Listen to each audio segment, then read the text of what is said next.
turn to the teacher.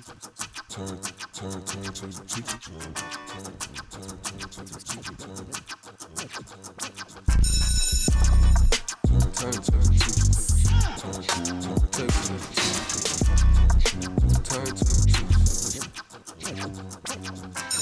And welcome back. I'm Mike with the Turntable Teachers, and class is back in session, here for another guest speaker episode at AOA Studios. If you're an artist, content creator, podcaster of any kind, make sure you hit us up at aoastudios.org to book your session today. And I'm joined by a very special guest. This is the one and only okaykirby. He's a rapper, hip-hop artist, vocalist, and joining us here today for your very first podcast is what I've been told. Is that correct? Yes. Well, it's a pleasure to have you first. here. Oh, this is great. This is going to be great. Take you through the ringer on your first podcast episode. Yeah, look, I'm ready. So it's a pleasure to have you, man. How you been? How's it going? Man, not bad, man. I'm chilling. I'm just doing my thing. Yeah. So if Kirby looks familiar to you guys, or any of our audience listeners, it's because we just did a dope music video together for one of his songs off his called "twobreaths" off of his brand new EP called Outside, produced by Sir Rollie. So we're gonna get into That's that. my guy, Sir Rollie. That's Sir my Rollie. guy. Big Hey, shout out Rollie. to Sir Rollie. We're gonna get into that. We're gonna get into all the EP and the music video experience. So you just had one of your first performances, like a lot of firsts for you. Yeah. Lately, A lot of right? stuff going on, yeah. First music video, first podcast, first performance. It's great. Yeah. This is awesome. Yeah. And I'm happy to be a part of two of the three of them. Oh, So- yeah, 100%. I mean, it couldn't be done without y'all. I mean, I got in here because of Rollie and, I think that a lot of firsts started in here. So I appreciate you. Thank you. I appreciate it. Yeah. No, I'm excited to have you, man. It's gonna be a lot of fun when we obviously have a good rapport already. So this should be a breeze. Yeah. So for any of our listeners that know, or any of our new listeners that don't, we start each guest speaker episode with the objective. So that's the segment of the podcast where we get to know a little bit about you and your background and sort of what you've been up to and how you got into music and the things that you do. The first, of course, thing I want to ask is, you getting into hip hop. And I know, historically you've been a big fan of artists like West Side Boogie and Mac Miller. Mm-hmm. And I have down here Wu-Tang as well. Wu-Tang, so that's kind of a very huge Wu-Tang. Yeah. Wu-Tang. And I know that's a very eclectic list there. It's like, three groups or three artists that do different types of hip hop. Yeah. Or have done different types of hip hop, I should say. So, like, take me kind of through how you got into your start in hip hop and also like your love of those three artists. Like, how have they been so influential to you in like your journey as a lyricist as well? So, the first rap song I ever liked was Riding Dirty. I was like 6. Millionaire? Yeah. Millionaire. Riding Dirty. Oh, I remember that song. It came on and I decided I like hip hop music. I was like 6. And then it was like Wayne and T-Pain and everything that was on the radio. And then when I got to be like 10 or 11, maybe even younger than that, I had a friend introduce me to Tupac. Pac was like the first like time I listened to, like, Changes came on, and that's when I realized how much I really liked rap music. Mm-hmm. And from there I would do a lot of, still hang around the Eminems and the Waynes, but like go back towards Biggie and Pac, more so Pac, a lot of Pac. And then someone put me on to Mac. And when someone put me on to Mac, I never felt more like, I never gravitated towards something as much as I gravitated towards Mac Miller, like instantaneously. There was so much the relatability. I mean, I always was super into clothes at the very beginning of his career. He was like super into clothes. He was super into all the shit I was into besides smoking weed because I was too young for that at that point. But At that point. And as Mac aged, the thing that I try to portray in my shit, and the thing that I always loved about Mac Miller is that Mac Miller's career and Mac Miller's music is really just a portrayal of him getting better at making music. I completely And just agree. putting it out there in front of you and just being like, this is me, this is what I'm doing right now. This is me, this is what I'm doing right now, like over and over and over again. And I try to just be like as genuine as I can when I put that into my music. And if you want to talk about Boogie is somebody that actually a friend of mine from my old job put me on to. Just one day, him and Rod Wave at the same time. And I also love Rod Wave. I love, to be honest with you, to clear up another portion of that, there's pretty much not a single corner of rap music that I haven't touched. and there's Or at least not explored in some explored way. Yeah. and there's not a. I literally was listening to Pop Smoke on the way here. Okay. Like I literally just dug into Pop Smoke, and I've been digging into like old Future. I've been digging into, but like I just got hip to Dark Lane demo tapes. Oh wow. I float back to stuff, and it's like there's stuff that goes past me, and then I go back into it. Like I shouldn't say I just got into it. I just got really into Dark Lane demo tapes. you. I love that album a lot, but Boogie was also somebody I gravitated towards really quick because of how genuine he was in expressing pain in a place where I was like super not doing well. Silent Ride. I can't tell you the amount of times. I love that song. I can't tell you the amount of times that I've driven around in my car, like when I was in college, driven around in my car with just that song on repeat, just like feeling things. Yeah. There's been no that song in its entirety is a reason I love Boogie so much, and that he's like one of my favorite rappers out right now, and I think he's one of the more underrated rappers out right now. More Black Superheroes was fucking incredible, and I don't understand why he is not more popular. I think he's fucking incredible. I thought he was gonna be, because that album, the name of it's escaping me. That the one that's on Silent Ride. Do you remember the name of it by chance? I don't know why it's escaping me. For sale. Something for sale. Something for sale. Yeah. It's escaping me. It's something for sale. I can't think of it off the top of my head. This one with Time and LOL Yep. Shake My Head, and LOL Shake My Head Part 2 is one of my favorite songs ever too, off more Black Superheroes, but that's besides the point. And then Eminem's on that album as well. Yes, and Eminem's on that and that album. song's good, although Eminem's verse I've always said is really bad on that song. But I think Boogie. He hasn't put out a lot of good stuff. He just The hasn't. past couple of years. I heard this take recently. I want to shout out Frequency Studios. They're on TikTok. He does like album reviews and different things like that. Where? He recently had a take that I actually very much agree with. Is Eminem putting out more music? Is that putting him out of top 5 and Yes. top 10 considerations? Yes. Because of how bad the 100%. music, like, the music 100%. is I'm now. gonna look at the camera and I'm gonna say this. Eminem is not a top 5 rapper anymore, and it's because of the music he's put out since Recovery, which I love that album. And Recovery's fucking hate really that album. good. People hate that album. I love Recovery. I disagree. I will die love on that Recovery. It's hill got that its low Recovery's. lights. It has its white trash parties. Yeah, that song is awful. The song with Pink is crazy. Yeah, that's on the Zombies game. Yeah. Or that's on COD, right? Yeah, Oh. Won't Back Down. That song is nuts. I mean, the song with Wayne is really good. No Yeah, Love. There's a and ton of good that's songs on another that album. song that like again, like it's like he has the like pop series, right? Yeah. So he has Recovery, and then what's the first one? Because the last one is the one that stunk, Revival. The first one Relapse. is the Relapse. There's one. There's like So maybe that's a like handful of good that's like songs on that his album. pop series, right? Yeah. Like the pop series. And I think of those pop series, now again, not that it has a lot of like competition. I think Recovery like stands head and shoulders above those other two albums. It's way It's better than incredible. Revival. And another song that is on that album that I've seen people get a lot of hate for because it's just a big stadium banger, but it's Cinderella Man, and people may hate it, and I understand why people hate it, but that was a song that was programmed into my mom's car, and 5 minutes before we got to basketball games, Cinderella Man came on or All the Lights came on.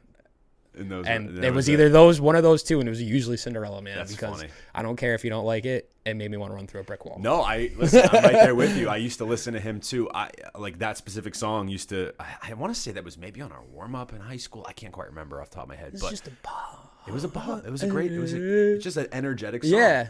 But I actually completely agree with that take. I don't think Eminem is top 5. I also, hot take as well, I don't think his older music has aged very well either. No, so again, this is something we were talking about NFR, and NFR put me onto this. Eminem low-key like is the best rapper in like horrorcore rap music. Like if you're thinking about like the 3 6 Mafia and like, I mean, you call Suicide Boys, Insane Clown Posse, all that shit, that's like in the horrorcore. Like Eminem's the best rapper to come out of that. Eminem kind of like cemented that into like popular culture, real. So I feel like Right. a lot of that, the nature of that, horror as an element, whether it be like music, film, whatever, it does not age very well. You know, like it ages like milk. You know, because it's just Yeah. like it's always like very gimmicky and very like just trying to get a reaction out of people. That's why Eminem's music aged poorly, like the old stuff. But I think that because it defined that generation for rap music as like a horrorcore like part, like you would have a lot of different types of things. I mean, the other thing is, if you look at Detroit now, like the shit that Detroit is doing and Michigan is doing as a whole, there's so much Eminem in it if you really think about it, with like all the punches and like the sense of humor and like all that shit. Like Eminem still lives in rap music very heavily, especially in YouTubers rap music, where they just kind of do the flibbity jibbity shit that I hate.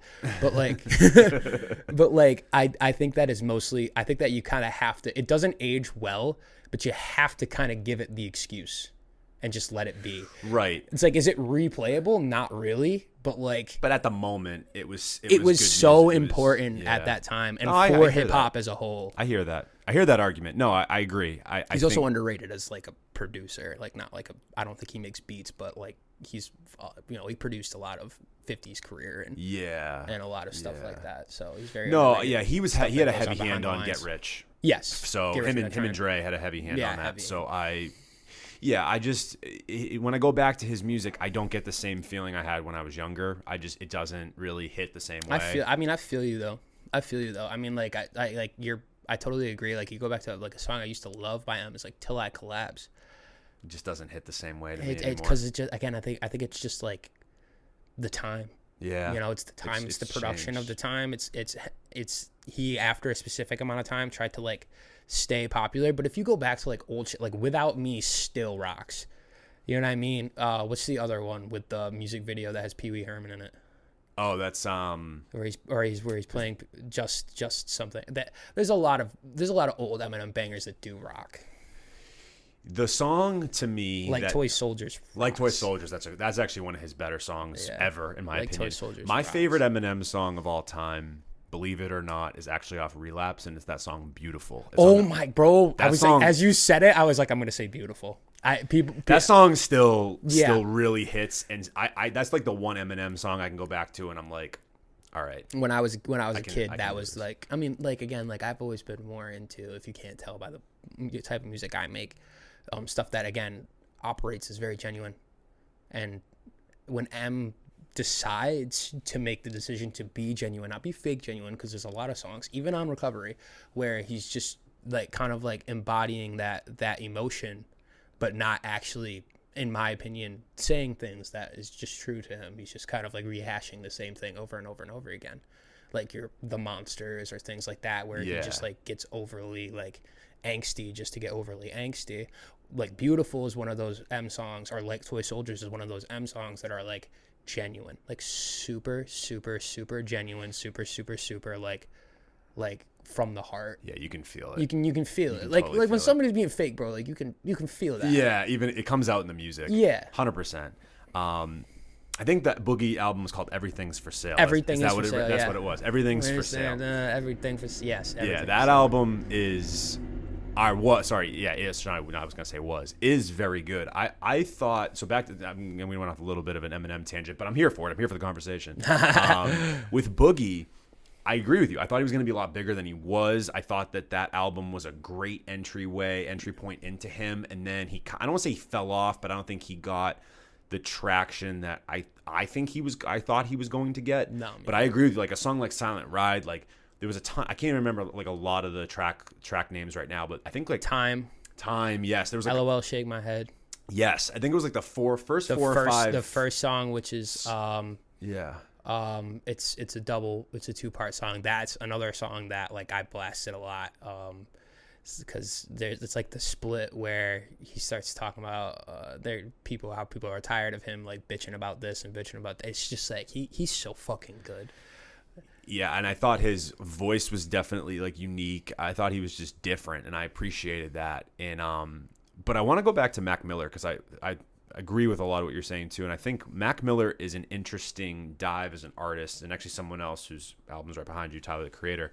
I feel like Tyler, another person I look up to a lot. Well, I think with Mac and Tyler, what I have always appreciated about them is they've never made the same album twice. Yeah. Like. Even back to the old ones. That's what I mean. They've constantly reinvented their sounds, or not even reinvented, elevated their sounds or changed their sounds in a way based on whatever was like an inspirational to them. So for that, I think just on a creative element and just how versatile they have, the two of them. And when you look at their discographies, like it's wild to think that when you look at an album like Flower Boy, that Tyler did Flower Boy and Goblin. Or it's crazy with Mac that he did Watching Movies with the Sound Off. And Circles. And something like Circles, exactly. Crazy. Or he was even going to say like something like the Define Feminine, right? Like, I think the best comparison is Faces to Circles. His Faces is so out there and so weird, and they're almost kind of like the same. They're almost kind of similar messaging, but like with way different deliveries, because it's all about, Faces is all about, hey, I'm Mac Miller, I do a lot of drugs, I'm probably gonna die, I mean, rest in peace, of course, from doing drugs. And then Circles is like him kind of like being a little bit more like, not as like flippant with that same messaging. Sure. And being more like, this is how I'm gonna go. I mean, like Circles, like you can't listen to Circles without crying. And I think the thing that's fun about Tyler, that is like, Mac always felt like similar messaging, full progression, just better at just the same messaging, but better. Like he operates in different spaces, but every time it got better. Tyler like walks into a new room and then makes something and then leaves that room and then goes into a different room. Yeah, that's a good analogy. You know what I mean? Yeah. Like, and like one of my favorite, like, I love Call Me If You Get Lost. It's probably great album. I mean, again, I'm going to gravitate towards the rap shit, right? I mean, it's Kirby. It's a Gangsta Grillz fucking mixtape. You know what I mean? Igor's fire. I love Igor. I like Flower Boy. I'm a Flower Boy. I know I'm in the minority on that take. Like, I like Flower Boy. I don't love Flower Boy. I love Wolf. Wolf had a lot of good songs. Wolf had a lot of good songs. I fucking hate you. I love you. Oh my god! Incredible. Pharrell, Answers, incredible. Get out of here with that shit. Fucking love that album. So good. Yeah, it's so good. No, Tyler's incredible, and I've just always appreciated the way the two of them, with their music, how they just, like I said, they constantly changed what they were doing. I love the analogy you had about like Tyler going into different rooms. Yeah, I agree that Mac, for the most part, did operate. I always felt like he was walking up a ladder. Like he was always kind of like, even if he was operating, like when Watching Movies came out, like watching movies with the sound off is my favorite album ever. It is. When it came out, ever. Really? Yes. When it came out, I fucking hated it. I hated it. Because it was too much like Odd Future, or because I honestly was more into Mac than I was into Odd Future. I was more used to Blue Slide Park Mac, which was a little bit more like, and I was in high school. So even when Blue Slide Park came out, I was not a fan of it. I never thought I was going to be a Mac Miller fan because of that, truthfully. Yeah. So like it just fit my vibe at the moment. You know what I mean? So like I was used to this like kind of fratty like rap, and I was super into the underground shit at that point, which was like early Logic and like high res. And early Logic is, and like I'm not proud of some of these, but high res. I remember high res. High res. I was listening to a lot of Mike Stud. I was listening to Felly. Mike Stud. I was listening. Have you heard Mike Stud's new shit, by the way? It's not bad.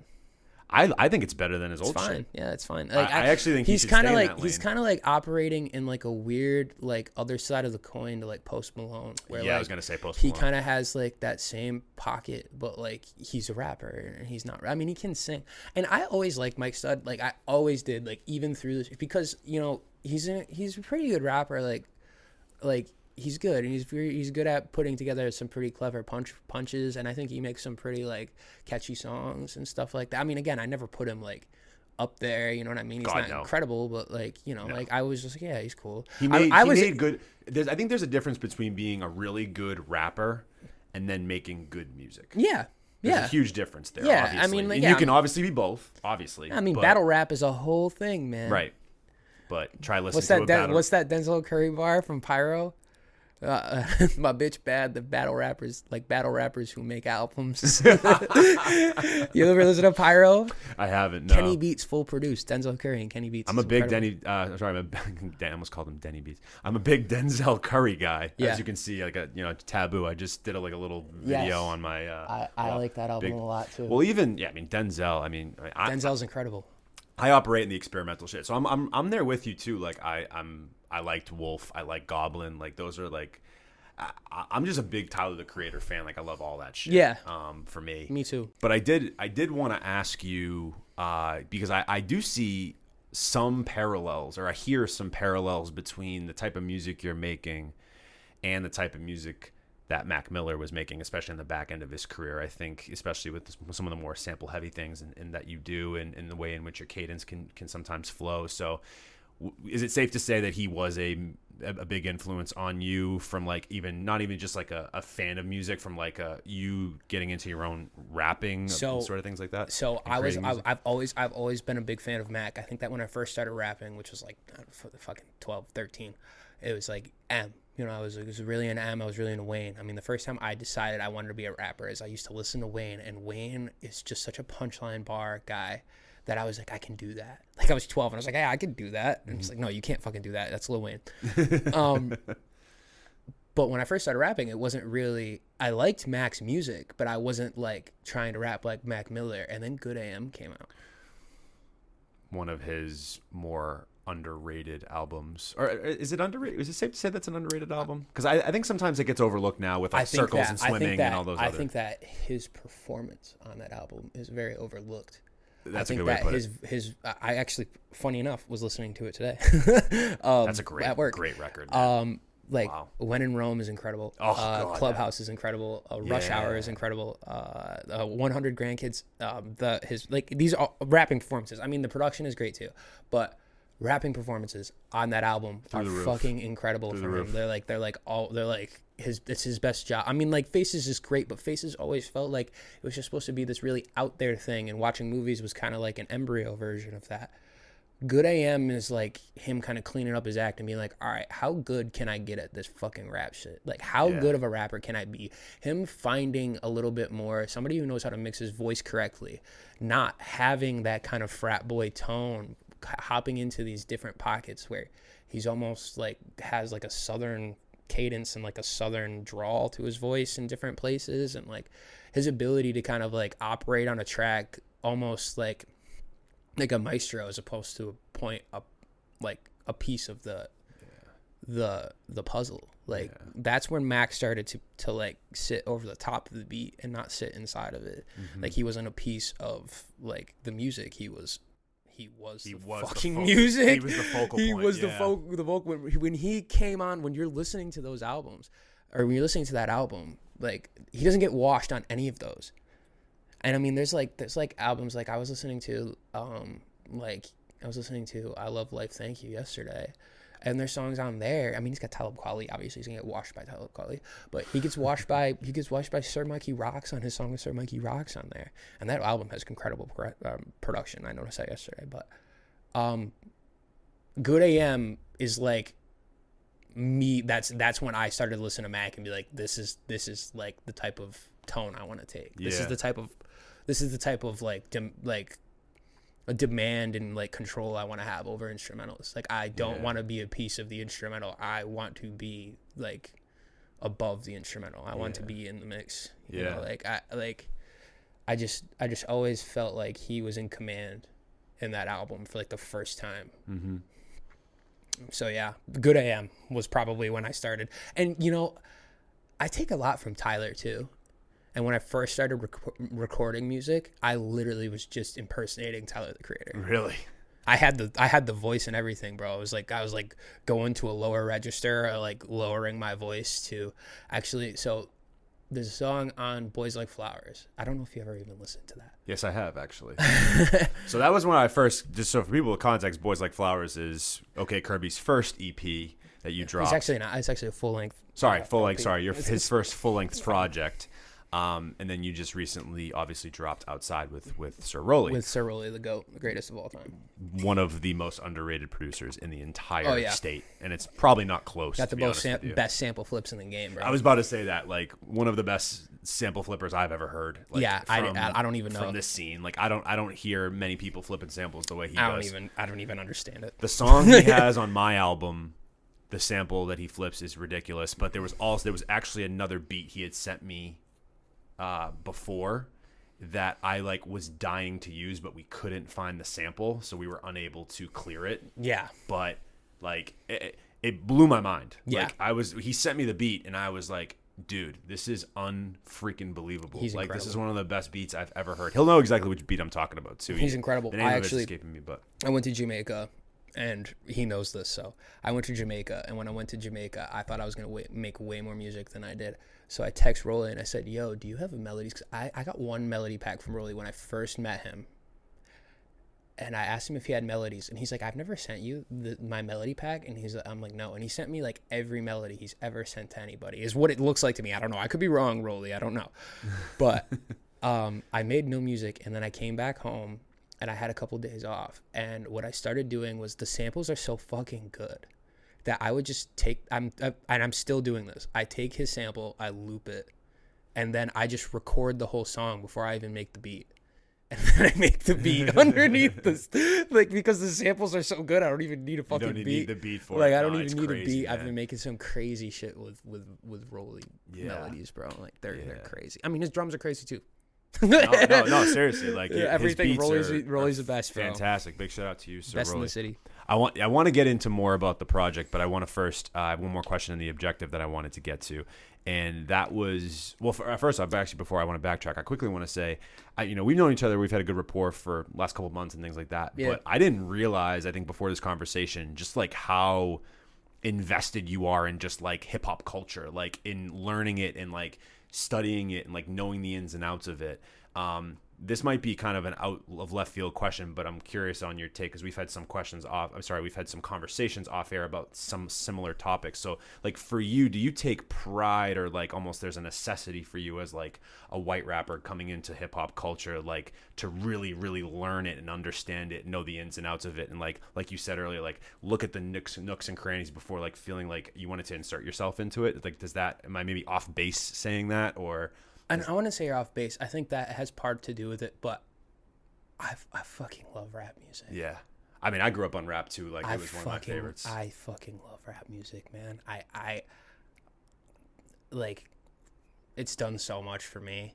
Like, and it's just like, it's not like, as like when I was a kid, I was able to recognize that this is somebody like putting a whole bunch of shit out and everyone, like to everyone. And like, I started to really get into like the hip hop culture thing when I started to rap, because when I started to record things and actually make songs, I like kicked a door open and I was like, man, like I always loved this shit, but like now I love this shit. Yeah, I can tell it's very apparent to me that you fucking do love rap music, man. And the thing about it is like Jack Harlow said it one time.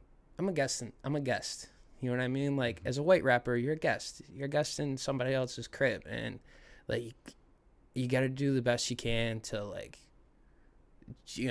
show appreciation for that. Mm-hmm. And I do think that there is a big, like, it does kind of hang over me a little bit where I got to know the history, because like I appreciate being in the house, and I don't fucking know if I'm even in the house, but like were I to be considered in that house, I would like to be able to have some sort of effect, like that's a positive one. Whether it doesn't have to be like whatever, but like I just don't want to be a negative presence in that. I definitely don't think you're negative. I know. At all. Like, I try to be learned, man. I try to be learned, and but it comes from a genuine, like, I know so much about rap music because I fucking love rap music. Yeah, because you felt something when you heard it. No, I completely agree, man. Yeah. Like, I'm the same boat. Like, I grew up on different genres of music before I got into rap. I got into rap about when I was 9 years old, and there was just something so different about it, but so beautiful about it at the same time that I just, like you said, I just gravitated towards it. And then, years and years later, I just was immersed in it, not as an artist, but just like I was so infatuated as a fan of rap music. And I think that now you're looking at so many different subgenres, and then I think I've definitely found a way in which to rap, and you found like a lane for yourself that I think really works for you. I mean, again, we're gonna get into this Outside EP in just a second, but like I think I liked Boys Like Flowers. I genuinely liked that project. There were songs on there that I definitely enjoyed. This one, though, I feel like you've definitely found a grounding there in your sound and what you're going for. And I think you've really found some interesting pockets in your flow patterns and your lyricism. Like, I really just thoroughly enjoy this project a lot. So I guess that's a good time to get into it. Why not? Let's get into the main lesson, which is where we get into what you're doing now and everything like that. So obviously Outside, let's talk about it. We brush out a little bit. We might as well talk about it more. 5-track EP, produced fully by Sir Rollie. My guy. You guys are very close. I've been on to Sir Rollie for at least a few years now. And one of the questions I wanted to ask you specifically before we dive into the music is, what do you think, and I've asked this question before to different artists that have come on this show that have done something similar where they've put out an EP or a project with just one producer. What do you think the pros and cons of that are to just working with one producer on a particular project? And I guess we can start with the pros. Like, what do you think that like is an added benefit to being able to work on a project with just one producer? I think you know what you're going to get on a day in and day out basis when you're working with somebody. When you're working with one person, for me, I get into spaces and I do a lot of different things when I'm making music, and I'm always I'm doing different things. But when you're working with one person, for me, like if I fall into one space and Rollie is in that space, I'm going to be able to pump out as much as I possibly can while I'm in that mindset. So like when I'm in that, like when I'm listening to a lot of Griselda and I'm listening to a lot of like Alchemist shit and Boldy James and like a lot of those like kind of like dark. I mean, when I met Rollie, he sent me a bunch of beats and I made a couple of songs. And one of those songs is on there, Ferris Wheel. Love that song, and then by the way. Thank you.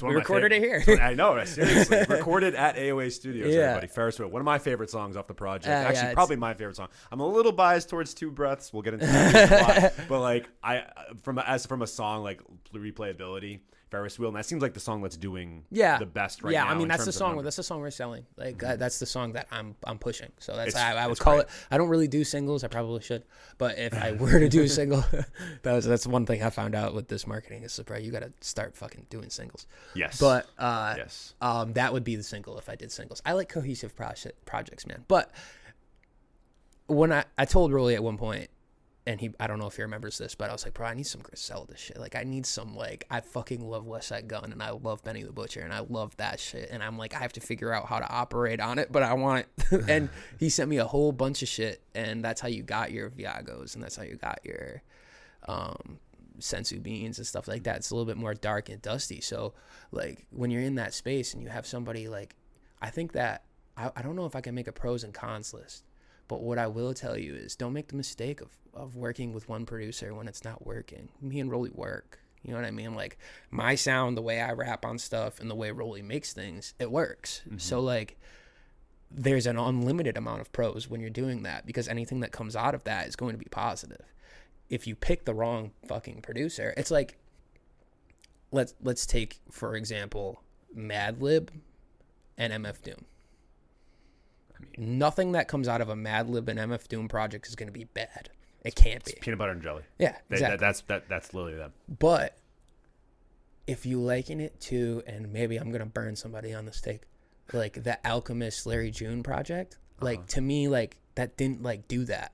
Like Alchemist and Larry June don't do that. Larry June's like very West Coast. He's very like bouncy. He's very like fun and energetic, and like Alchemist is really like dark and like dusty drums and like classic hip hop, like New York. So like it didn't work for me the way I wanted it to when I heard about it. I was like, oh dude, this is gonna be sick. And then I listened to it and I'm like, I think I'd rather Larry June and Cardo on the beat,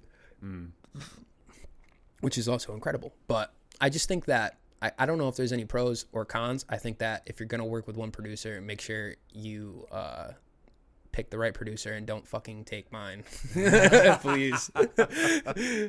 Please. I'm trying to hide him. I can't. No, well, he's going to be tough to hide now. Yeah, he's real good. For you, throughout this process with making this project with Rollie, you know, how did you guys sort of fall on the idea to put together Outside? Like, was there a specific moment, or were you guys just kind of like in the lab, so to speak, kind of working? But Outside was many things. It had many names. It had many ideas. There's many songs that got left on the cutting room floor. When I met Rollie, I met him at Jordan's show. Shout out Jordan, never died. That's my twin. That's my bro. That's my dog. He played what the fuck is They're Not. Okay. In Alston, you know I'm talking about the outdoor. I'm familiar, yeah. So he played there. I don't know if you know Artem. I do actually. I know of Artem. Shout out Artem. That's my dog too. On Instagram.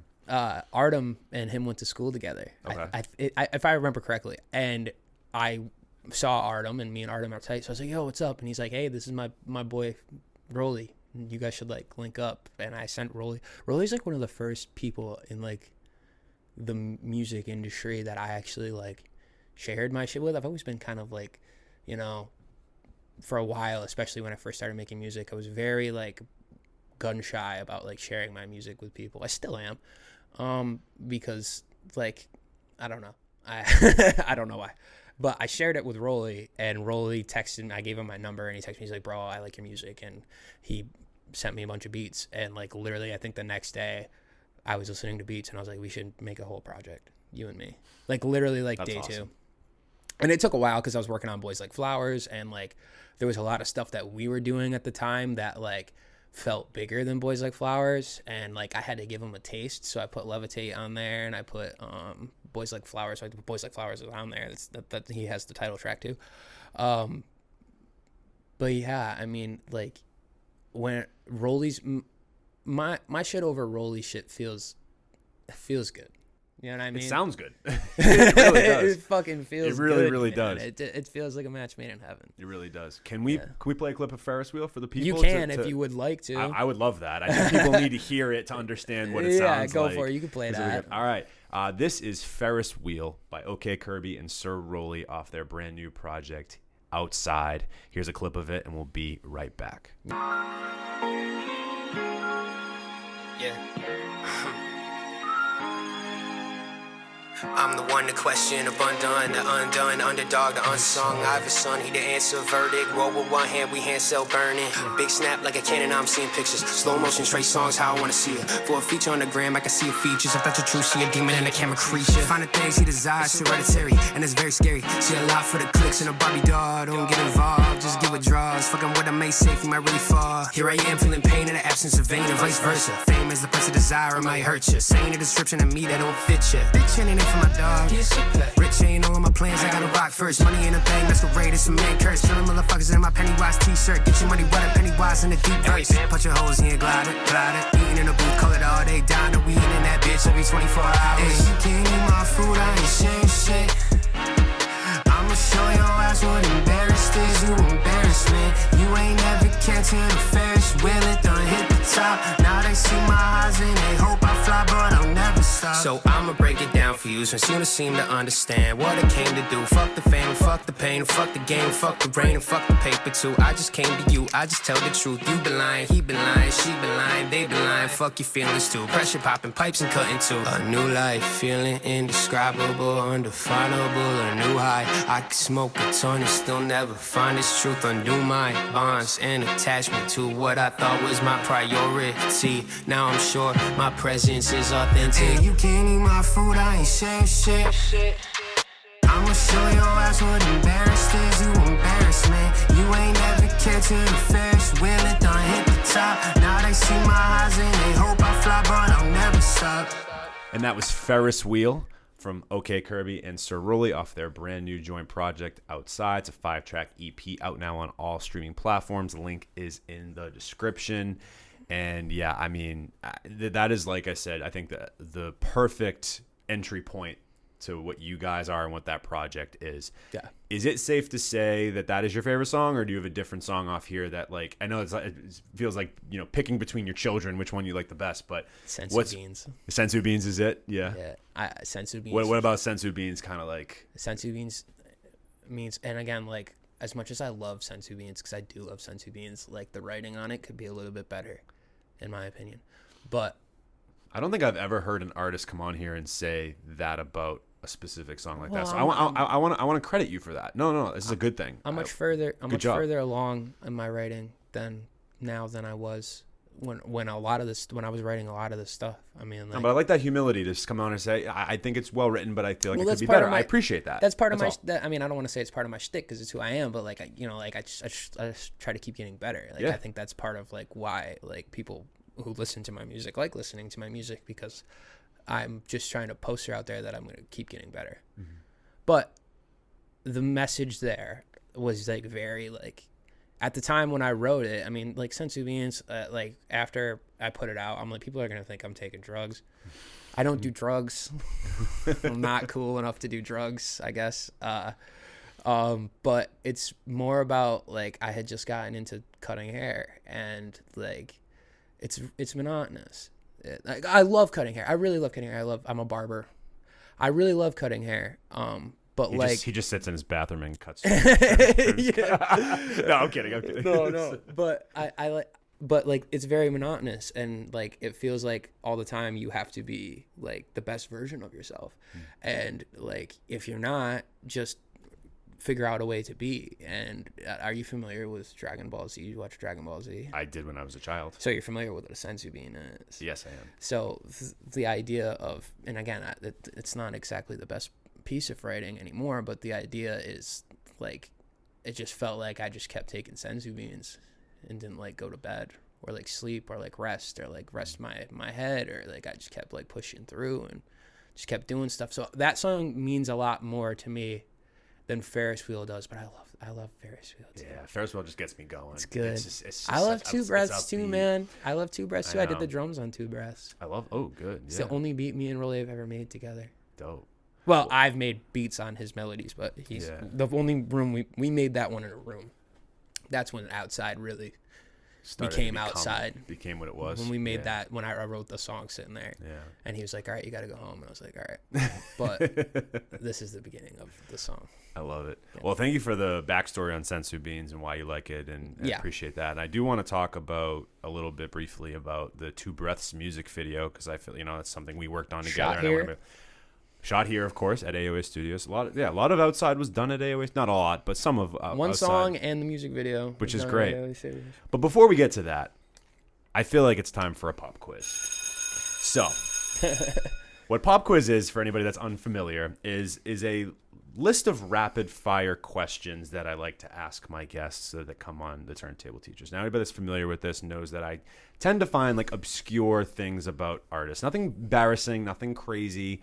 But I like to. You on your Nardwuar shit? I like this is okay. There you go. It's on my Nardwuar Nardwuar shit. Sean Evans shit. I have been hailed as maybe like being Nardwuar-ish. I take a lot of humility, humbleness in that. A lot of pride, a lot of pride and humble pride. Thank you. Shout exactly. out Nardwuar. We love Nardwuar. Yes, we do. Nardwuar's great. So a big inspiration to me. But anyway, so some of these might be about music, and some might have nothing to do with music at all. Just gonna get to know about you a little bit better. So, Word.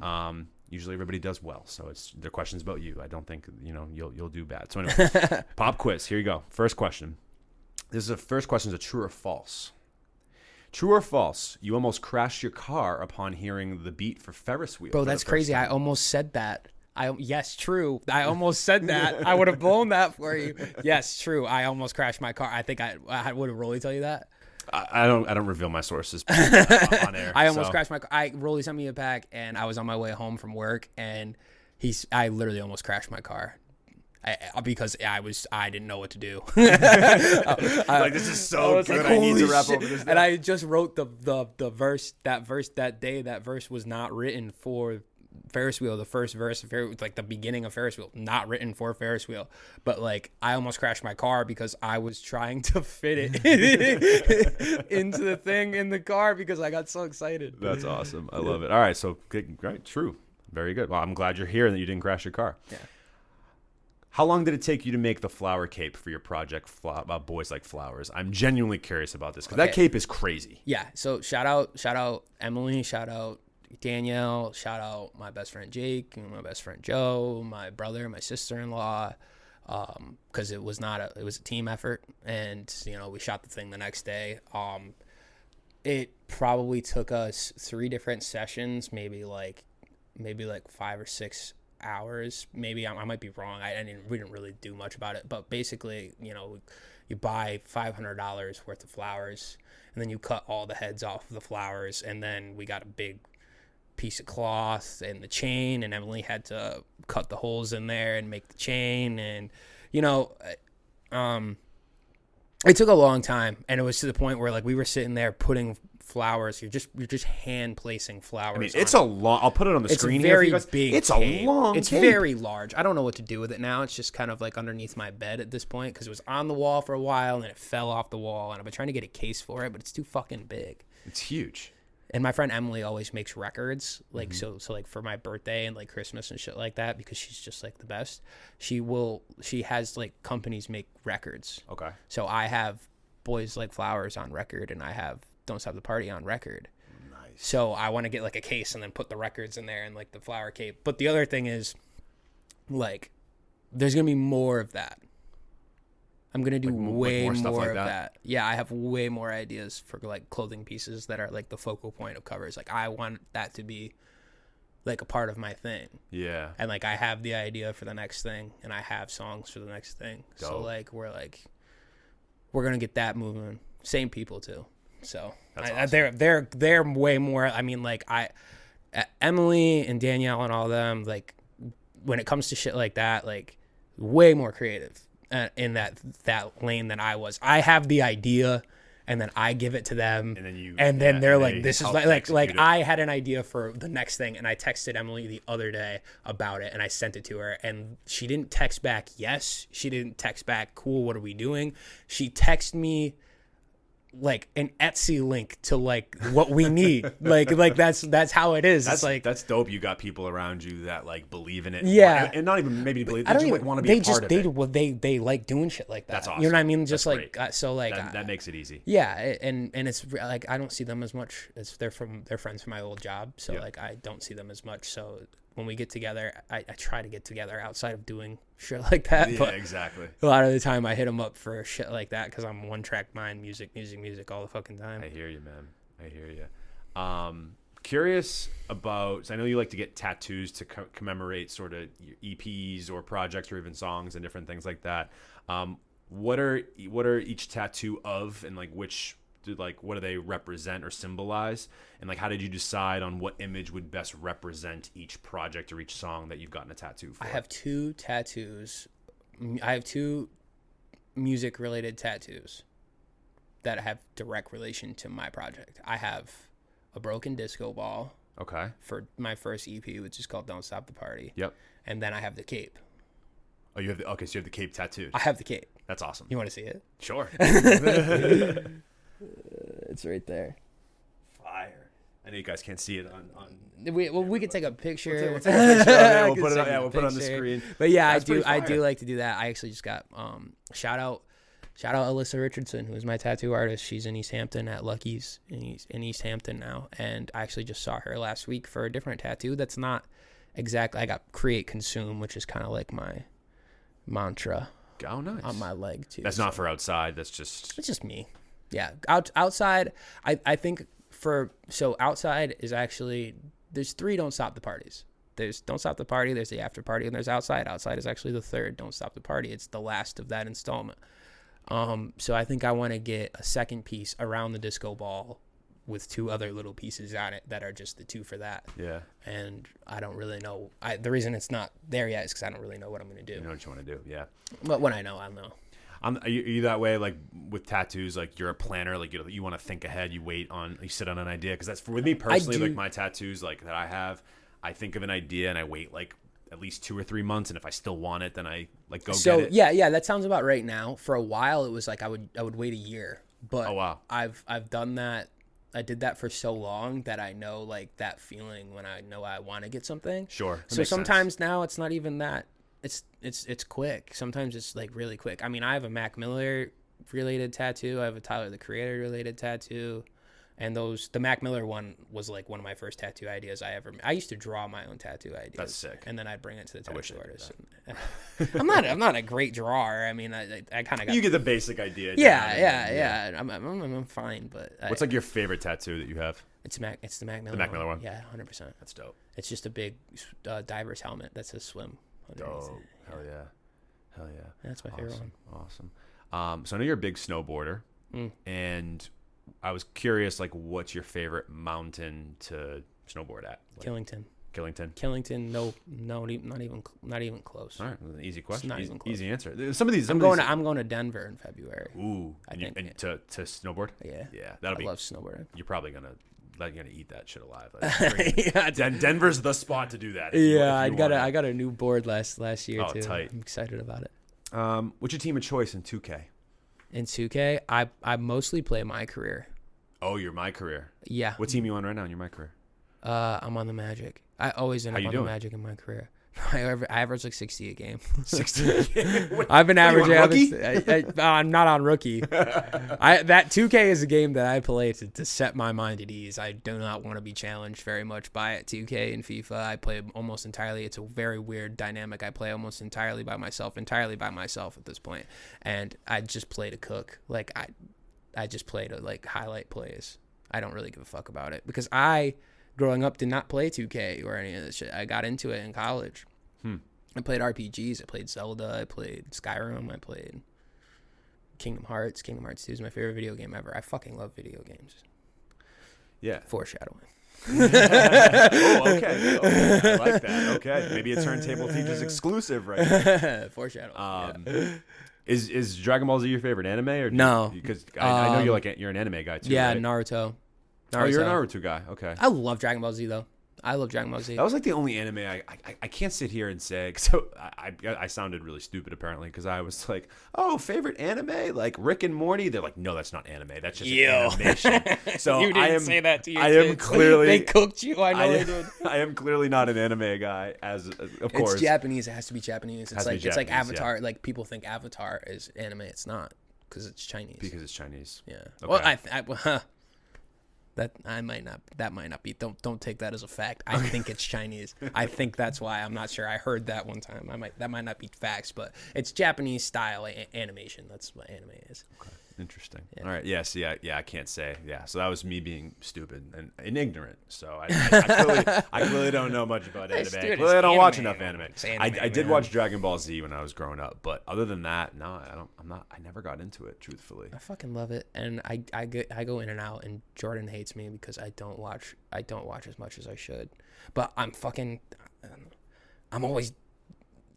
making music or I'm cutting hair. It's hard. It's hard to. It's like my best friends from home. They're like, hey, have you played this game yet? Hey, have you seen this yet? And I'm like, no.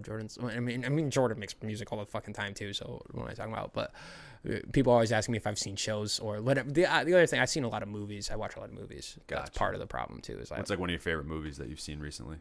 Recently, it's the Teenage Mutant Ninja Turtles movie. Yeah, it's good. Yeah, I got baked out of my mind, and I went there. Awesome. I walked to the assembly row, and I watched the Teenage Mutant Ninja Turtles movie, and it rocked. And I watched Oppenheimer and Barbie is better. I've heard this. I have not seen Barbie yet. Barbie is only better because Oppenheimer has been done by Christopher Nolan, like 4 other times. I liked So Oppenheimer is a better movie, but Barbie, I just liked it better. You had more fun at Barbie. Yeah. I've never seen a movie like that. Like Barbie. Yeah, I've never seen a movie like that. I gotta see it. It's very interesting compilation of a couple of different types of movies. It's very interesting. Oppenheimer made me depressed, bro. Like I got home and I felt weird after watching it. I was just like, I don't know if I like this country anymore. Yeah. I was kind of on the fence about it already as it was. I was glad, bro. It's crazy because they banned that shit in Japan, And if cool, but like, bro, like they at the end they're very clear about the fact that we did not have to do that. Like I'm like, why are you banning this? This should be like promotional content for your country. Yeah, like we should be banning it. Yeah, like, bro. This is a huge. Like, the United States government should be knocking down fucking Christopher Nolan's door right now. It's like, bro, you put that in the fucking movie. it's crazy, man. That movie straight up depressed me, and like I was like, we've always been corrupt assholes apparently. Yeah. Like Never not been. Seriously, Never not been. Since the jump, we've always been like that. So, sorry for all you USA people out there. Like, not say I hate this being part of this. Not sorry though. Yeah, sorry, but not sorry. Exactly. Sorry, but not sorry. Yeah, it's just facts, bro. It's just facts. Yeah.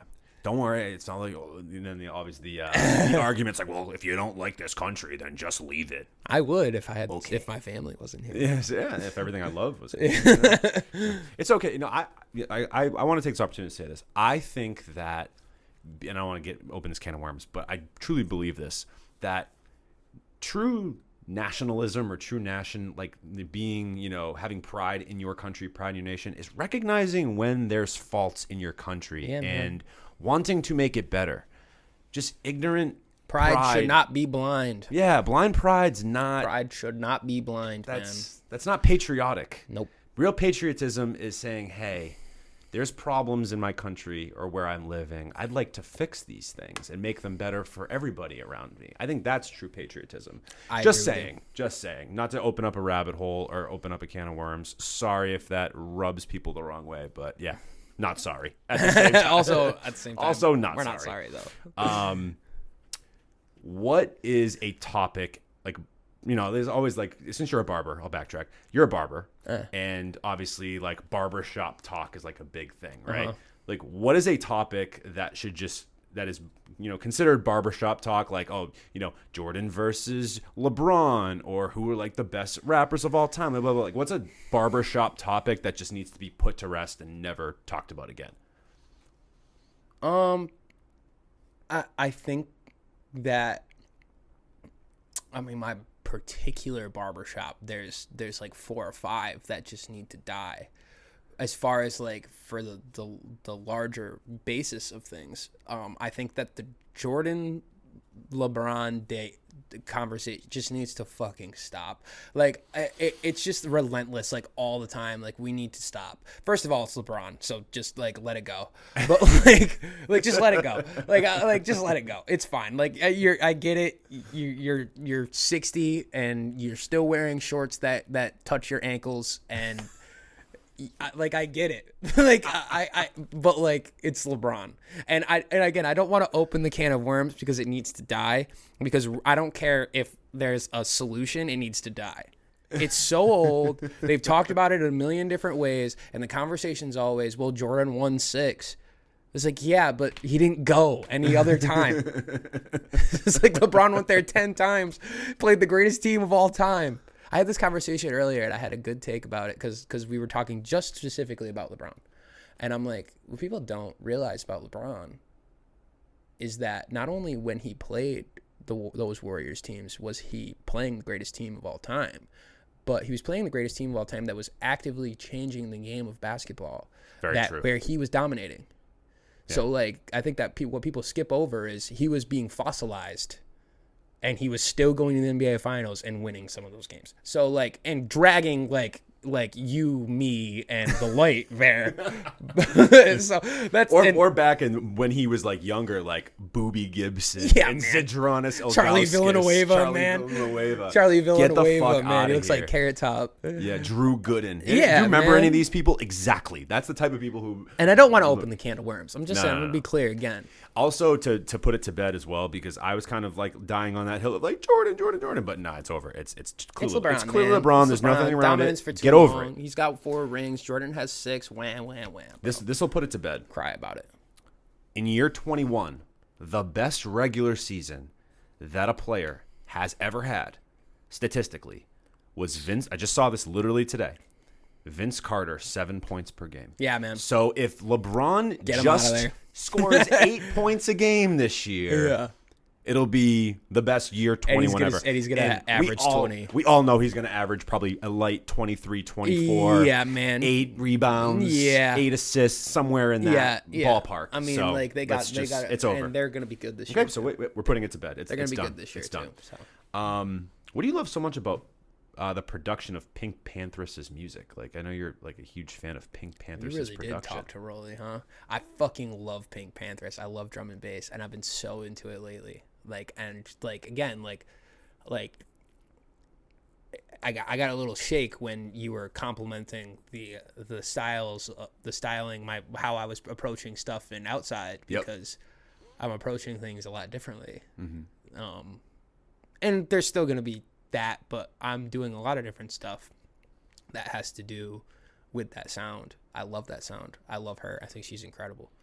But like I like the drum. It's just like the contrast between her voice, how peaceful it is, how slow it is, how low in the mix it is, and the aggressiveness of those drums.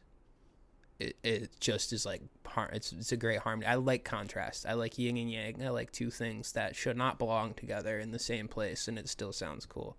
Like her voice and those drums, if you think about like the nature of her voice and the nature of drum and bass music, they don't belong together. Like it just doesn't you wouldn't think it would make sense, and it fucking does. It's incredible. I mean, and her voice is beautiful.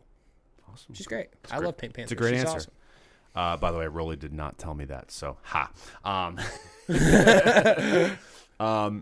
what are you? So you're recently just became an uncle, so congratulations to your brother. Yeah, thank you. And his wife.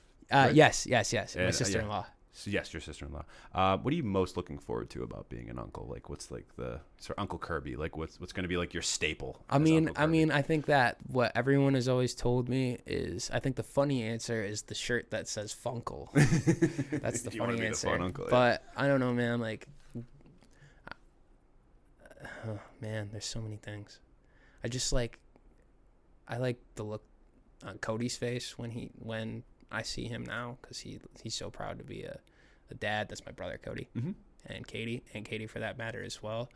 I mean, I'm pretty good with kids. When she's like 3, I'm very excited to be able to like run around and like talk to her and like, just tell her about my brother, and I'm excited for the whole thing, man. Awesome. I've held her a couple of times. I'm so gun shy around babies, man. It's like they're so fragile. Yeah, I know. It's like a little life that you just. They're so fragile, man. You're holding on to her, and she's like starting to cry, and I'm like, I don't know what to do because I don't have a lot of experience with holding babies, but I don't want to give her up. But at the same time, like I should.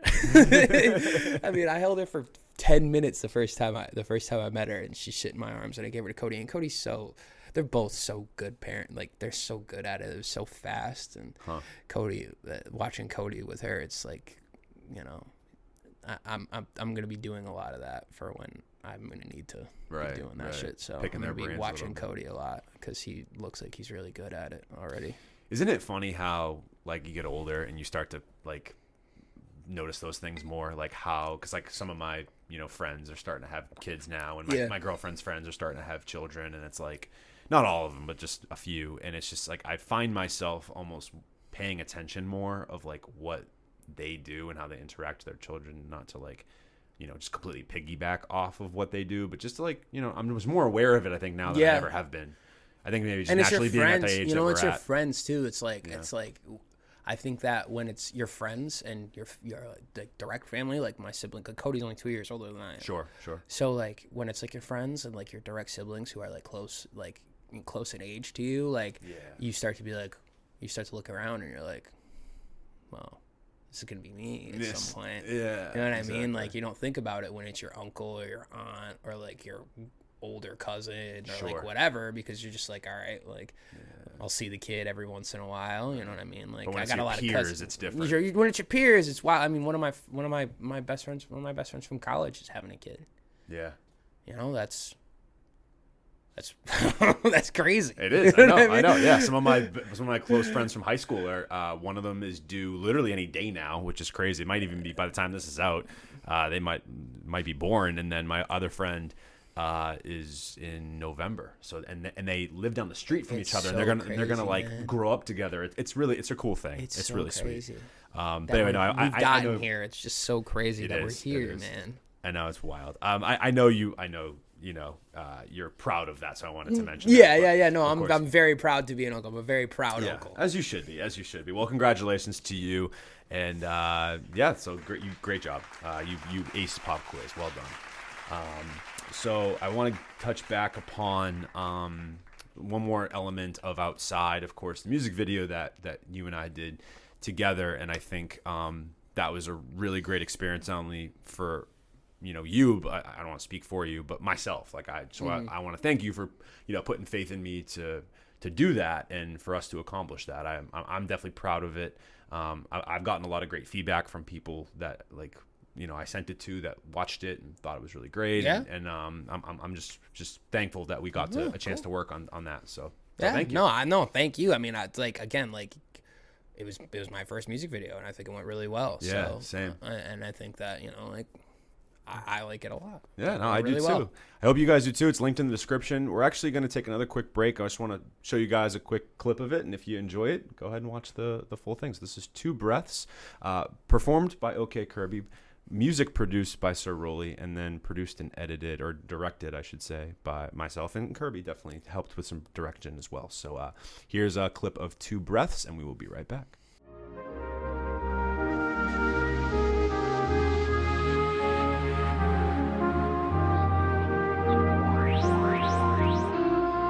Too smooth, I've been the centerpiece. Might shoot my status with dissent at me, but fuck it. I mean, as long as I can send a piece. My ego and my psyche, they can be set at ease, but I'm pressed for fees.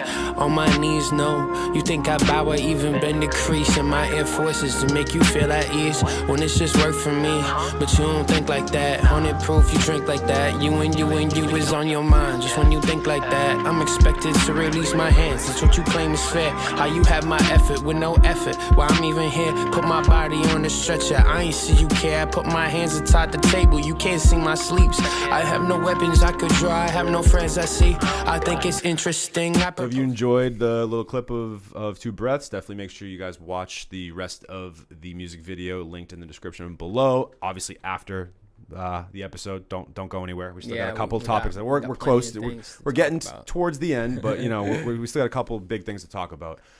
So for you, like, doing your first music video for the very first time, what was that I'm not talking about just with me, but like just in general, like what was that experience like being on a set and sort of being part of that? And I know you have a lot of like videography background as well, so like for you, what was that experience like? And then what's like maybe your favorite sort of shot or clip of the music video, if you had to pick one? So I'm going to start off with that, because I'm gonna get it out the way. Sure.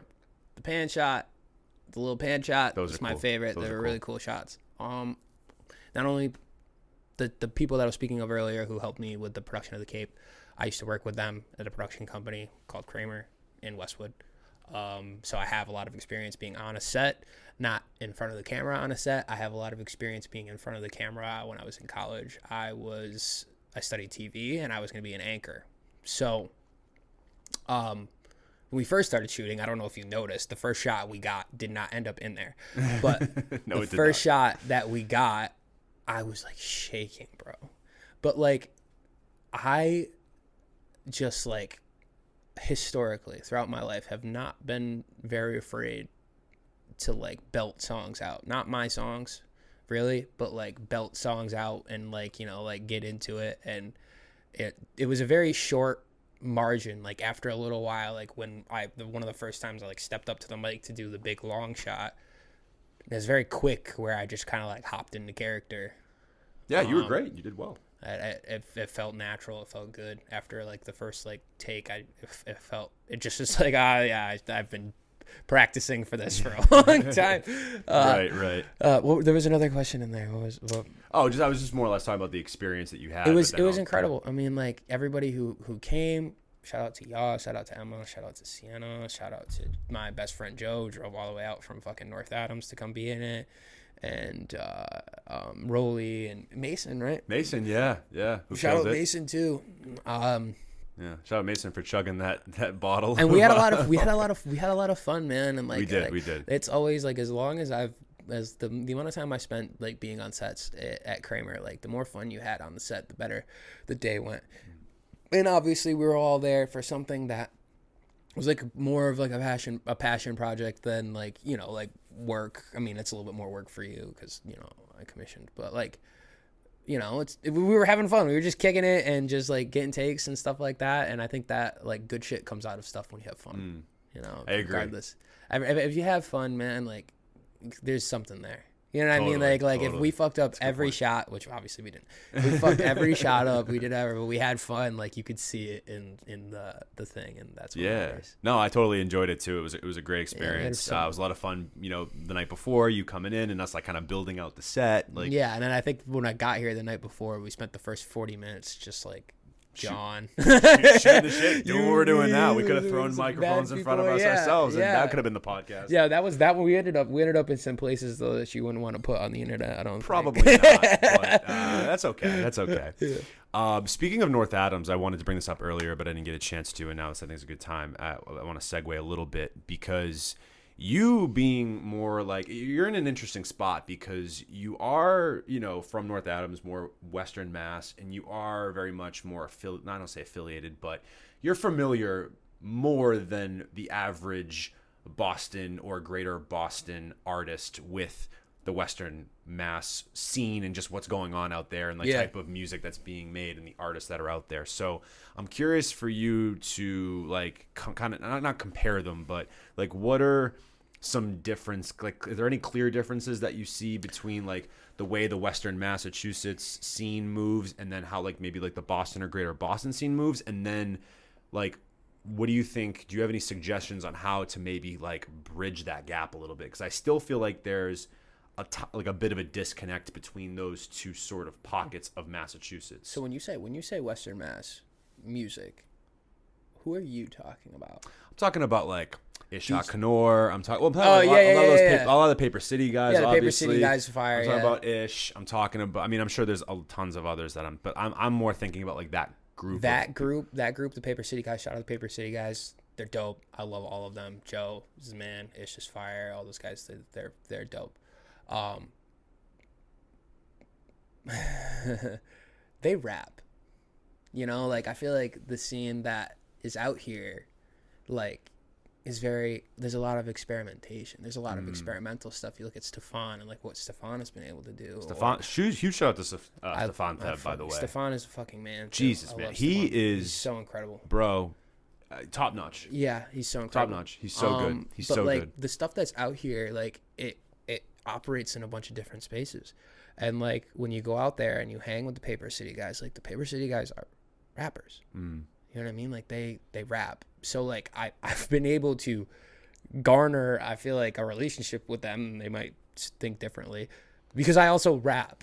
You know what I mean? It's kind of like my thing. So like I feel like I felt like this for a while, that like those two things need each other way more than they think they do. I've always felt the same way. Because you're talking about like what it comes down to at the end is like out here when I'm talking with people and I'm interacting with people out in the Boston area, a lot of times it boils down to production.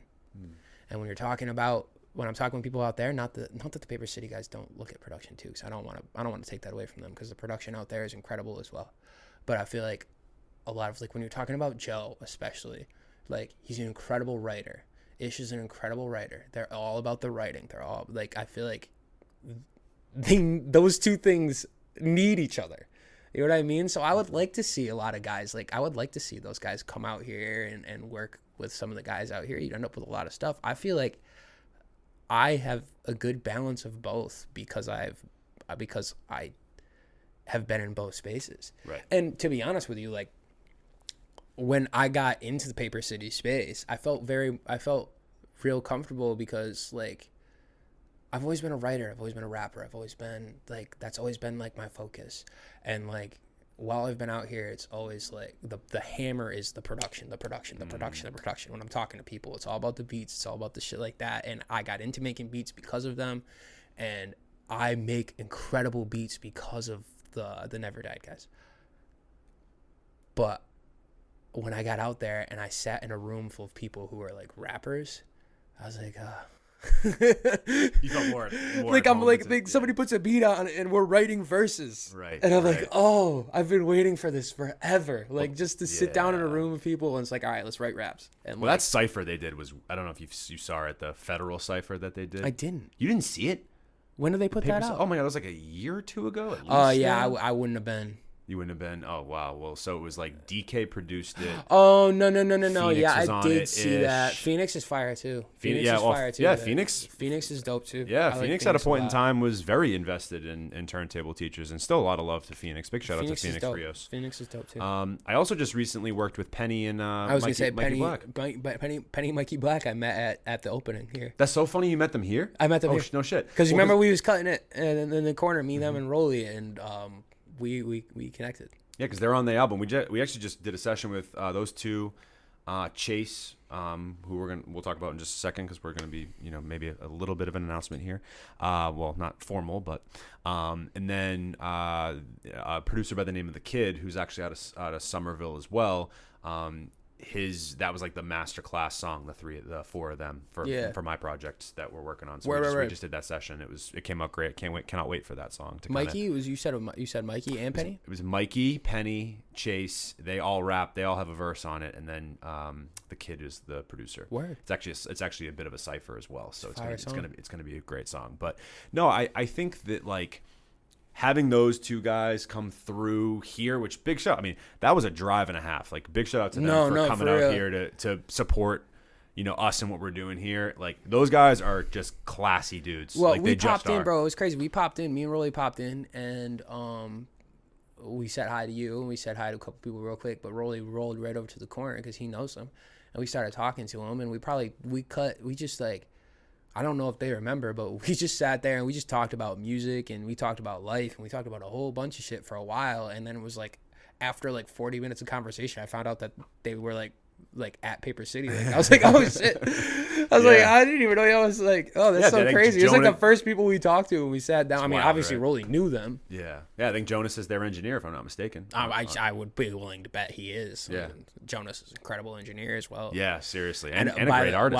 While we're Jonas engineered outside. Jonas engineered Boys Like Flowers, and I put my entire trust into Jonas's hands when I hand him something. Like he's incredible. So like I just put everything into Joe's hands, and I just let him go to work. Yeah. You know what I mean? I have thoughts, but like he's fucking incredible. He's really good. He knows what he's doing. So he's fucking incredible. Seriously, big shout out to the entire Western Mass scene, all the Paper City guys, all the guys that we mentioned. I think you guys are doing really incredible things. And I would love to see more of a, I'd love to see them bridge that gap, man. I'd love to see them come out here. Yeah. It would be nice. And I'm like, again, like big on Mikey and Penny for coming out here and starting to do that a little bit. Yeah. And even Phoenix too. Like I said, like Phoenix has worked with with some, off of, not really in music, but like, when he was invested in the podcast and really when he was a part of it, he made a lot of good relationships with like artists out here too. So I think there is room there. And I think that will ultimately like unite Massachusetts a little bit more. I think there's definitely room for that. My last sort of question I want to ask, and you'd mentioned him earlier, and he's a mutual friend of ours, is Jordan. Yeah. And I know you guys are very close college friends, and Jordan is somebody that I have really enjoyed getting to know over the course of the last few years. He's on my project as well. He's on Masterclass. He's one of like the first beats we ever had actually on that project. So, I have a lot of love for Jordan, and I know that you guys just recently did a show together at Hennessy's, and he did the show. I watched. Oh, okay. I thought you didn't perform. I did not perform. I thought you performed. I heard you say that earlier, and I didn't want to cut you off. I'm sorry. Well, my fault. I was under the impression you performed. No, I was just I was just there. Got you. Okay. So your relationship with Jordan, like, how has that really helped you grow as an artist and just as a person, like being in the mass music scene? Like, you get me to start crying. When I met Jordan, I was already writing. I mean, I've started writing when I was like 13. I did nothing with it. And I met Jordan, and Jordan was telling me about he makes music, and this, this is my sophomore year of college, like right after my sophomore year of college. And then like we both shared like an immense love of music. And I just remember like one of the first times knowing how much I got along with Jordan was when True to Self by Bryson Tiller came out. We FaceTimed at midnight and we listened to the whole thing. And this is like, I met him like a month ago. And like, we just instantly kicked it off. And I feel like for a while I was just trying to like get on a song or do something. And I was not prepared for that. And like, when I decided that I was going to have to start doing things on my own, I'm sending Jordan stuff and Jordan's honest with me. And you send shit to people and they're like, oh, dude, this is cool. And you're like... You need people like that in your corner that are going to give you that honest feedback. Jordan's honest to me. And like, I mean, I wouldn't be, like, I just kept working at it. And I think he noticed me working at things and he brought me into rooms with other people. And he's brought me into rooms like, I wouldn't know Stefan. I wouldn't know Germ. I wouldn't know Johnny Dubes. I wouldn't know Nico. I wouldn't know Sam Sully. I wouldn't know Rollie. I wouldn't know Artem. I wouldn't know any of these people. I would be just fucking farting around on my laptop. You know what I mean? Like, I mean, that's not to say I wouldn't be, but like, I don't know, man. Like, Jordan means a lot to me as far as this music shit. Jordan means a lot to me, period. Jordan means a lot to me as far as this music shit goes, because I wouldn't be here. Like, I wouldn't be doing any of this shit. He pushed me to do it. He pushed me to keep getting better at it. He pushes me right now. You know what I mean? Like, I fucking love that kid. I would do anything for him. Yeah, he's a good person. He's just a fucking genuine great person, and he saw me passionate about something, and he pushed me to pursue something that I was passionate about, and I was afraid to be passionate about with people.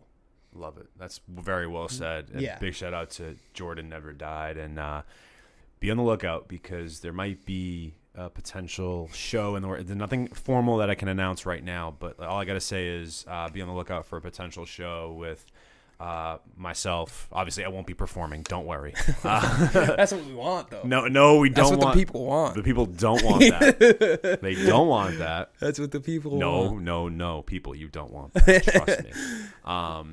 But with Kirby, Jordan Never Died, and the Chase and Mindflex crew, there's going to be some kind of conjoining show that should be in the fall. So make sure you guys stay tuned for that, and I'm excited for it. It's earlier works right now, but I'm sure by the time this episode comes out, there'll be a little, maybe even potentially a show to announce. But I'm just like I said, like you said, like Jordan is somebody that, again, like he reached out to me about the idea of a show, and I said absolutely, because like I like and respect. This thing's going too. Yeah, I like and respect Jordan that much to be like, when he has an idea he wants to bring me, I'm like, yes, let's do it. But you see him in these spaces, I envy him. He's so willing to approach people, and he knows exactly what to say when he approaches people. And I'm just he's direct, and I'm just like sitting in the corner watching him, and I'm like, bro, how do you do that? I'm like, I can't, like, I don't know, man. I don't know if it's a confidence thing or whatever. I was about to say, there's a confidence that he obviously is very confident in his ability to make music, as he should be. But it's like he's also just very good at approaching people. He's very good at the whole thing, like the whole spectrum of all of it. Yeah. I definitely have a couple of missing pieces there that could use some work. Don't we all? I love it. Well, Kirby, man, this has just been a phenomenal episode. I knew it was going to be. Yeah, probably. But I'm not surprised that it was, and I'm just so excited for the growth that you've shown and where you're going. And I just, again, the whole piece of it. I know you, like you said, you got a few missing pieces here, but you're starting to put those. We're just gonna fill them in, man. You're starting to fill them together, man. For real. And And I just appreciate your authenticity on not only in your music, but on this show today and on this episode. So thank you so much for being here. This has been a lot of fun. You are not done quite yet, though, because, of course, we have the final segment of the show, which is the open response. And, of course, this is the dream song scenario. So I'll break it down for you. You get a song. It's OK Kirby's song. And you get 1 to 2 producers and 3 guest artists. And it can be anyone, dead or alive. So who would be on OK Kirby? I know you've been I'm huge on on. it. You're on it. It's your song. Okay. It's OK Kirby featuring 1, 2, 3 artists produced by X producer, and it can be any producer, any artist, dead or alive. I know you've been big on Lil Yachty lately. I don't know if he'd be in it or not. I'm just curious. Who the fuck have you been talking? I just been talking, bro. I just been talking to some people. That's all. Man, you've been talking. I have been big on Lil Yachty lately. What Yachty's doing right now is crazy. He's not Dude, even that on album's list. insane. I talked about that with Mikey actually on his episode. What album? You talking about the new one? The EP? You talking about the album? I'm talking about the album. So like that shit's fire. Let's But I'm start talking about Slide, Solo Step, and Creep Boy and Strike. I mean, I like the album too. I like the album a lot. But like, I think that what he's doing in Michigan. I like Lil Yachty a lot. I could talk about Lil Yachty. I like Lil Yachty a lot right now. I could talk about Lil Yachty for hours. I opened up a can of worms. He's one of those people who's just really good at stuff. For produce, I get 2 producers. I get 3 guests. Yep. I get 3 guests. Okay. Mm-hmm. Man, you made that difficult for me. 2 producers. Now, I just want to think about what type of song I want to make. I'm gonna pick Mac. So Mac's gonna be a guest first. Okay. So if I'm gonna do Mac, then I want to do Madlib. Ooh. And I want to do Monty Booker. I heard Madlib and Mac Miller. There might be a potential project in the works. Madlib. So I guess they gave. If that happens, they gave him. He can release it. I'm just waiting. I was literally talking about this last night. I was like, I'm waiting on it. I was talking with my roommates, and I had to I sprained my ankle, so I had to lay down on the floor just to tell them who fucking. So I had to flop down on the floor and get my fucking Mad Villain record out and show it to them. Literally that one. Mad Villain. Yep. Mac. Madlib. Producers. I want to do Monty Booker, and I want to do Madlib. I like it. Monty Booker is one of my favorite producers of all time. He's fire. I'm gonna do 3 Stacks, and then, yes, sir. My favorite rapper of all time. I think I gotta go. I have a fun third answer, and I have a real third answer. So I'm gonna give you both. The real third answer is Doom. Okay. I've come into later part of my life. I've come to really like Doom. Same. The fun answer is Babytron. I'm glad you said Doom. Okay, think about that, man. Think about me, Mac Miller, Andre 3000. I fucking love Babytron, bro. He's so good. Well, maybe Babytron could be in the remix. Nah. But Doom, Mac, and Andre 3000 would be crazy, bro. That would be crazy. 3 Stacks is the greatest to ever do it, too. He's my favorite rapper of all time, and it's not that close for me. That's honestly. an argument, and to be honest with you, I think the greatest rapper ever is Kendrick. I bring up in the barbershop because shout out Silvestro, shout out my barbershop, shout out the gang. They know nothing about rap music. Besides Kev, they know nothing. And what I like to do sometimes is I like to just say shit out loud to get them mad. And one of the things that I say out loud to get them mad is that Andre 3000 is the greatest rapper of all time. Because he has, in my opinion, the catalog. Talk your shit right now. And the catalog, the ability to be the greatest rapper of all time. I agree. I think that if I were to actually make the case, he would need to have solo work. Which he only has 1 album of, and he barely raps on it. Yes. So I I wouldn't make the argument against somebody who knows what they're talking about, but to people who aren't exactly as versed in. I like to just be like, oh yeah, name any, because they're like, well, Eminem's the greatest rapper of all time, and I'm like, yeah, bro, like he gets washed by 3 Stacks, bro. I'm sorry, he's getting washed by 3 Stacks. I'm not even arguing. Andre 3000 is my favorite rapper of all time. I would probably not put him at the top. I would, however, I would definitely have him in the top 10. I think he's easily a top 10 rapper of all time. He's maybe fringe top 5. He's not 10. He's not 10. I think he's either. closer to 5 than he is 8, 10. 8, Yeah, he's probably 7. I agree with you. 8-7 probably. agree If with I you. made a list right now, he'd be 8-7. He might be higher on my list. It's like, Kenny, Pac, Big, Nas, Jay, Yeah. all the greats. Yeah. I think my favorite rapper ever is probably like Method Man or Raekwon. Interesting. Yeah. Raekwon. I like Raekwon. So you like the Wu-Tang. Well, yeah, I know you're a big Wu-Tang guy. I actually got into I got into Wu-Tang like 4 years ago. You know The Show? Yeah. The Show got me into Wu-Tang. Interesting. I bought the record when I got a record player when I was a sophomore in college. Never heard a Wu-Tang song before, besides Cream. And I put it on, and I listened to it in my basement, and I was like, this is cool, but I probably never listen to it again. And then The Show came out, and I fell in love with The Show, and they weaved the music into The Show. Oh, yeah. Yeah. And then I got hooked, and I beat the shit out of a lot of their music. Well, it's funny how that happens, right? I just read Dave Grohl's book, and I was never a huge Nirvana guy or a huge Foo Fighters guy. But then I read the book, and now I'm like obsessed. And now I've been listening to Nirvana like crazy lately. And that's why it drives me nuts when people try to put me onto shit, any form of media. I'd be like, "Oh, listen to this, bro." I'm not gonna like dig myself into something unless I'm interested in it. Yeah, you're doing me a disservice, and you're doing like my music taste a disservice if you just try to throw an album in my face. If you try to throw a TV show in my face, you're doing the TV show a disservice because I'm not gonna fucking watch it because I want to. I'm gonna watch it because you told me to, and then I'll be like, "Oh, it's cool." It's like that happened with my friends in Avatar because I never saw Avatar when I was a kid, and Emily and them, they were like, you need to watch it, and I was like, I'll watch it when I'm damn good, well, and ready because I know it's good. And then COVID happened and I watched it and I was like, it's fucking sick. And they're like, now you watch it? I was like, yeah, because I wanted to fucking watch it. I had the opportunity now. It's like again, like Dark Lane, we were talking about Dark Lane demo tapes. I've been so into Dark Lane demo tapes lately because like I just like been watching a lot of like podcasts, like music podcasts, and I hear what people are talking about for different things. They do a Drake bracket and they're talking about songs from, I'm like, bro, this shit was good. Like I remember listening to it and being like, it's fine. I listened to all of them. Bro, this shit rocks. Yeah, some of that stuff. Demons rocks. Fucking Song with Gibby on Chicago Freestyle, I think it's called. That's my favorite. D4L is like one of my favorite like future Drake, Young Thug collabs, which I don't think there's many, but I was about to say I thought Drake and Future. It's an incredible. It's an incredible. I should say it's an incredible collaboration. Yeah. It's a great song. But well, clearly we could start a hip hop podcast or something, or at least you could, because like, dude, crazy, good for you. Yeah.